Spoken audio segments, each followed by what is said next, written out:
Bopal police સ્ટેશનના police sub inspector અને assistant head constable વિરુદ્ધ એસીબીની કાર્યવાહી સામે આવી છે, જેમાં બંને વિરુદ્ધ ગુનો દાખલ નહીં કરવા 5 લાખની લાંચ માંગવાના આરોપ સામે આવ્યા છે. અમદાવાદ ગ્રામ્યના બોપલ પોલીસ સ્ટેશનમાં એન્ટી કરપ્શન બ્યુરો દ્વારા એક ટ્રેપ ગોઠવવામાં આવેલ હતો, જેમાં ગુનો દાખલ નહીં કરવા માટે 5 લાખ રૂપિયાની લાંચ લેવાના કેસમાં એક પોલીસ સબ ઇન્સ્પેક્ટર અને એક આસિસ્ટન્ટ હેડ કોન્સ્ટેબલ સામે કાર્યવાહી કરવામાં આવી છે.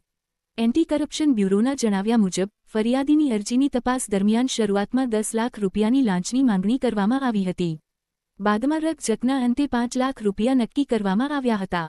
ફરિયાદીના આધારે ગોઠવાયેલા ટ્રેપ દરમિયાન આસિસ્ટન્ટ હેડ કોન્સ્ટેબલે 5 લાખ રૂપિયાની લાંચ સ્વીકારી હતી. ત્યારબાદ તેણે સ્પીકર ફોન પર પોલીસ સબ ઇન્સ્પેક્ટર સાથે વાત કરીને લાંચની રકમ મળી ગઈ હોવાની જાણ કરી હતી અને સંમતિ મળતા જ એન્ટી કરપ્શન બ્યુરોએ ટ્રેપ સફળ બનાવ્યો હતો. આસિસ્ટન્ટ હેડ કોન્સ્ટેબલને સ્થળ પરથી ઝડપી લેવામાં આવ્યો છે, જ્યારે પોલીસ સબ ઇન્સ્પેક્ટર સામે પણ કાયદેસરની કાર્યવાહી હાથ ધરવામાં આવી છે.